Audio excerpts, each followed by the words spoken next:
students, welcome to Top Scholars. We all know how much India had to fight to get rid of British rule. Our independence movement will always be etched in the history of the world. Today, let's learn about a part of this history of ours, the non-cooperation movement. After the return of Gandhi from South Africa, the first nationwide movement that he launched was the non-cooperation movement, that is NCM in short.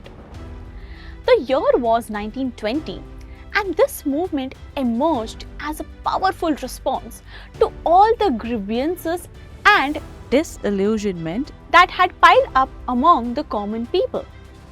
So, what was the immediate cause for launching this movement? These were the Rowlatt Act and the brutal Jallianwala Bagh massacre. Non-cooperation movement was approved by Congress and its special session in Calcutta in September 1920, and the Nagpur session of Congress in December 1920 endorsed it.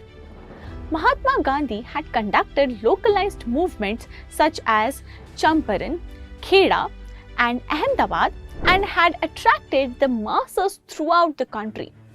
This helped in transitioning to a new era of nationwide movement and mass politics.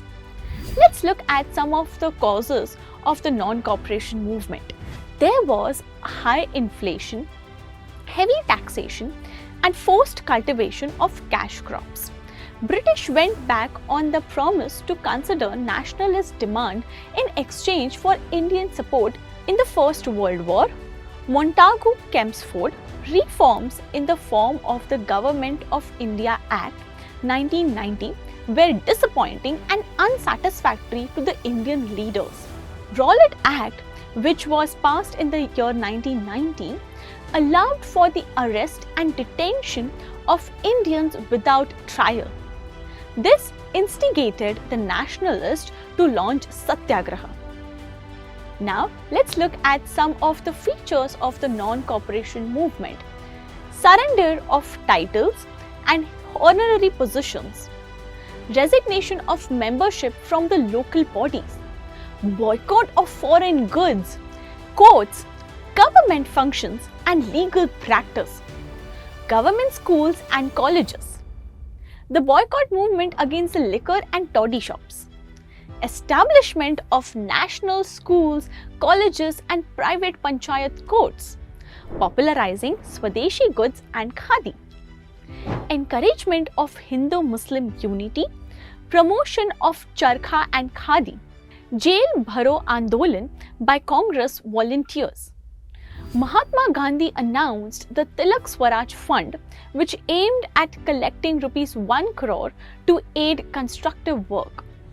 The movement brought out large groups of people, but it had to be called off by Gandhi on February 12, 1922 because of Chauri Chaura incident in the Gorakhpur district of Uttar Pradesh. Despite this, it impacted the nationalist scene a lot.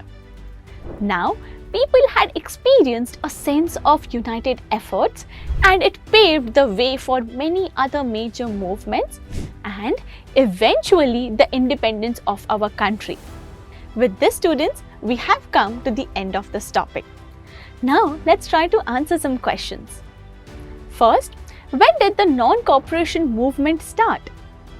Second, what was the localized movement before Gandhiji launched NCM? Third, describe some important features of the non-cooperation movement. Fourth, what were the immediate cause of the non-cooperation movement?